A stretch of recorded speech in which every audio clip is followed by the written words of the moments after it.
ఓం నమః శివాయ. ఓం నమో నారాయణాయ. ఓం స్వర్ణాకర్షణ కాల భైరవాయ నమో నమః. హరి ఓం. మా ఛానల్కి స్వాగతం. చూస్తున్న వీక్షకులకు, ప్రేక్షకులకు, ప్రియ కాల భైరవ భగవద్బంధుకి స్వాగతం పలుకుతూ మమ్మల్ని ఎంతగానో ఆదరిస్తూ ఉండబడినటువంటి ప్రియ సోదర సోదరీమణులకు, జ్యోతిష్య అభిమానులకు, సనాతన ధర్మ సంరక్షకులు అందరికీ కూడా ఆషాఢమాస అమావాస్య సందర్భంగా, అమావాస్య అనగానే అష్ట కష్టములను తొలగించుకొని అష్ట ఐశ్వర్యాలను, అమృతతుల్యమైన జీవితాన్ని ఎలా స్వాగతం పలకాలో మనం చేసుకునేటువంటి మాసమే మనకు ఆషాఢమాస అమావాస్య సందర్భంగా ఎలాంటి విధి విధానం పాటించడం వల్ల అఖండ ఐశ్వర్యం కలుగుతుందో సంపూర్ణంగా తెలుసుకుందాం. 1వ తారీఖు 8వ నెల 2026 నుండి 15/8/2026 వరకు పుట్టినటువంటి వారందరికీ కూడా జన్మదిన శుభాకాంక్షలు. గతంలో వివాహం చేసుకున్న వారికి వివాహ వార్షికోత్సవ శుభాకాంక్షలు. ద్వాదశ రాశుల్లోని గ్రహ గమనాలు వీక్షింపచేద్దాం. విశేషంగా మనకు ఏడాది తర్వాత కుజ భగవానుడు మిథున రాశిలో సంచారము, అక్కడే బుధుడు సుక్షత్రకారకుడు. 12 సంవత్సరాల తర్వాత రవి భగవానుడు దేవగురు బృహస్పతి ఉచ్చస్థితిలో ఉండగా సంయోగ సంచార స్థితి, సింహరాశిలో కేతు సంచార స్థితి, కన్యరాశిలో శుక్ర సంచార స్థితి, కుంభరాశిలో రాహు సంచార స్థితి, మీనరాశిలో శని భగవానుని సంచార స్థితితో ద్వాదశ రాశుల్లోని గ్రహ గమనాలు ఈ విధంగా ఉన్నాయి. సింహరాశి వారికి ఏడాది తర్వాత రాశాధిపతి రవి భగవానుడు వ్యయంలో సంచారం. ఒకవైపు అష్టమ శని సంచార స్థితి ఉన్నప్పుడు ఎన్ని జాగ్రత్తలు సూక్ష్మంగా పాటించాలో మీకు తెలుసా? సింహరాశిలో ఏ నక్షత్రాలు వస్తాయనగా మఖా నక్షత్రంలోని 4 పాదాలు, పుబ్బా నక్షత్రంలో 4 పాదాలు, ఉత్తరా నక్షత్రంలో 1 పాదం కలిపితే సింహరాశి. రాశాధిపతి రవి భగవానుడు, వీరికి రాశిలోనే కేతువు, ధనావాకు కుటుంబ స్థానంలో శుక్ర సంచార స్థితి ఉన్నప్పుడు చూడడానికి మేడిపండు చూడ మేలుబై ఉండును, పొట్టవిప్పు చూడ పురుగులుండును అన్నట్టుగా గ్రహాలు అనుకూలంగా లేని కారణం వలన అనేక రకాలైనటువంటి గ్రహ సంచార స్థితి అనుకూలంగా లేదు. కనుక మీ జన్మ నక్షత్రం రోజున, అలాగనే అష్టమి తిథి ఎందున, అమావాస్య తిథి ఎందున మౌనం, ధ్యానం, ఏకాగ్రత, దేవతా దర్శనము, దానము, ధర్మము, దిష్టి తీయించుకోవడం వలన సకల దోషాలు తొలగిపోతాయని చెప్పి గమనించాలి. అలాగా వీరికి సప్తమంలో రాహు, ప్రేమికులు చాలా జాగ్రత్తగా ఉండాలి. భార్యాభర్తల మధ్య అన్యోన్యత అవసరం. పార్ట్నర్షిప్ వ్యవహార కార్యక్రమాలు నడిపించే వారందరూ కూడా ఓర్పు, నేర్పు, సహనం అవసరం. శని భగవానుడు వక్ర గమన సంచార స్థితిలో ఉన్నాడు కనుక వాహన ప్రమాదాలు పొంచి ఉన్నాయి. తస్మాత్ జాగ్రత్త. ఏకాదశి స్థానంలో కుజ భగవానుడు సంచార స్థితి ఉన్నప్పుడు దయచేసి అప్పులు ఇవ్వద్దు, అప్పులు కూడా తెచ్చుకోవద్దు, స్థిర చరాస్తులను పోగొట్టుకునే ప్రయత్నం చేయొద్దు. అలాగనే వ్యయంలో రవి భగవానుడు ఖర్చు స్థానంలో సంచారం చేస్తున్నాడు, అక్కడే దేవగురు బృహస్పతి ఉన్నారు కనుక ఏదైనా మీరు తెలిస్తేనే చేయండి, తెలియలేదు పెద్దవారి యొక్క సలహాలు కూడా అవసరం. కనుక తప్పక సూర్యారాధన, ఈ అమావాస్య తిథి అందున కూష్మాండ దీపము, దిష్టి తీయించుకోవడము అదృష్టాన్ని కలిగిస్తుందని చెప్పి గమనించాలి.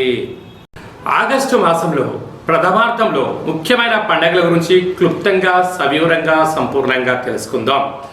6వ తారీఖు 8వ నెల 2026 ఆషాఢమాస కృష్ణపక్ష బహుళ అష్టమి గురువారము, భరణీ నక్షత్ర సందర్భంగా మనము బహుళాష్టమి అనగానే విశేషంగా క్షీణచంద్రుడు ఉండడం, భైరవ స్వామివారి స్మరణ ధ్యానం వలన సకల అష్ట కష్టాలు తొలగిపోతాయని చెప్పి గమనించాలి.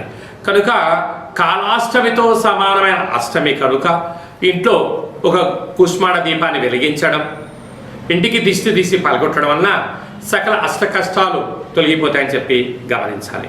12వ తారీఖున ఆషాఢమాస బహుళపక్ష అమావాస్య పుష్యమి ఆశ్లేష నక్షత్రంతో కూడుకున్నటువంటి బుధవారం రోజు అమావాస్య సందర్భంగా మనకు కులదేవతలు, గ్రామ దేవతలు, ఇష్టదేవతల యొక్క స్మరణ, గతించిన పెద్దవారికి ఆ రోజు వారిని స్మరించడం, వారికి తర్పణం వదిలిపెట్టడం లాంటి కార్యక్రమం చేయడం వలన సకల అష్ట కష్టాలు కూడా తొలగిపోతాయి. కనుక అమావాస్య తిథి యందున మనం ఆవగించంత భక్తిని, శక్తిని, ముక్తి మోక్ష మార్గానికి బాటలు వేయగలిగినట్లయితే మనకన్నా అదృష్టవంతులు ఎవరు లేరు అని చెప్పి గమనించగలగాలి. ఆషాఢమాసం అనగానే మనకు ఈ భూమండలం అంతను కూడా వర్షాకాలంలో జరుగుతూ ఉండబడిన కాలం కనుక ఇంటిని మనం ప్రతిరోజు శుద్ధి పెట్టుకునేటువంటి కాల సమయంలో పసుపేసి అందులో ఉప్పేసి క్లీన్ చేసుకోవడం, ఇంటి సింహద్వారాలకు పసుపుతో అలంకరించడం, అలాగే ముగ్గు పెట్టడం వలన గ్రామంలో ఉండబడినటువంటి అంటే బయట సంచరించే క్రిమి కీటకాలు మన గృహంలోకి రావు అని చెప్పి కూడా గమనించాలి. అలాగనే ఇంటిలో కులదేవతల, గ్రామ దేవతల, ఇష్టదేవతల స్మరణ, కూష్మాణ దీపము ఇంటి యజమానికి నరదృష్టికి దిష్టి తీసి బయట వేయడం వలన సకల గ్రహ దోషాలు తొలగి ఐశ్వర్యం కలుగుతుందని చెప్పి గమనించాలి. ఇలా కుదరలేనటువంటి వారు ఈ కింది నెంబర్ సంప్రదించినట్లయితే ఆ అమావాస్య తిథి యందు ఎలాంటి విధి విధానాలు పాటించాలో సవివరంగా సంపూర్ణంగా తెలియచేయడం జరుగుతుంది. అలాగనే మీ వ్యక్తిగత జాతకం తెలుసుకోవాలనుకుంటున్నారా? మీ యొక్క పేరు, పుట్టినటువంటి తేదీ, నెల, పుట్టినటువంటి సంవత్సరం, సమయాన్ని రాసి వాట్సాప్ ద్వారా పంపించగలిగినట్లయితే 100 సంవత్సరాల జాతకాన్ని వ్రాసి మీరు పుట్టినప్పుడు గ్రహ గమనాలు ఎలా ఉన్నాయి, ప్రస్తుతం ఎలా ఉంటున్నాయి, భవిష్యత్తులో ఎలా ఉండబోతున్నాయో 100 సంవత్సరాల జాతకాన్ని సవివరంగా సంపూర్ణంగా వ్రాసి మీకు వివరిస్తూ అష్ట కష్టాల నుంచి ఎలా బయటపడాలి, అష్ట ఐశ్వర్యాలకు స్వాగతం ఎలా పలకాలో తెలియజేయడం జరుగుతుంది. అలాగనే చాలామందికి పుట్టినటువంటి కాల సమయంలో డేటా ఆఫ్ బర్త్లో లేనటువంటి కారణం వలన మీ పేరు యొక్క మొదటి అక్షరాన్ని అనుసరిస్తూ రాశిని తెలియచేస్తూ రమణ శాస్త్రం ద్వారా అనగా గవ్వళ ద్వారా కాళభైరవ ఉపాసన చేత భూత, భవిష్యత్, వర్తమానాన్ని తెలియజేయడం జరుగుతుంది. ఈ కింది నెంబర్ని సంప్రదించి అపాయింట్మెంట్ తీసుకొని సంప్రదించగలరు.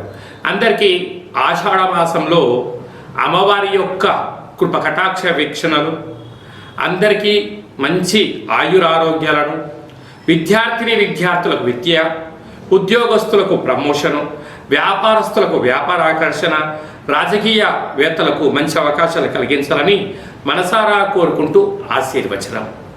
ఓం శతమానం భవతి శతాయ పురుష సతేంద్రియ ఆయుష్యేవేంద్రియే ప్రతిష్టతి ధనం ధాన్యం బహుపుత్రలాభం శత సంవత్సరం దీర్ఘమాయు సర్వే జనా సుఖినో భవంతు లోకా సమస్తా సుఖినో భవంతు సర్వం కాళభైరవ దేవతార్పణమస్తు. హరి ఓం. ఈ వీడియో మీకు నచ్చినట్టయితే లైక్ చేయండి, షేర్ చేయండి, మా ఛానల్ సబ్స్క్రైబ్ చేసుకోండి. ఆధ్యాత్మిక భక్తి సమాచారాన్ని భగవద్బంధులకు, మిత్రులకు, స్నేహితులకు చేరవేసి హిందూ ధర్మాన్ని కాపాడు.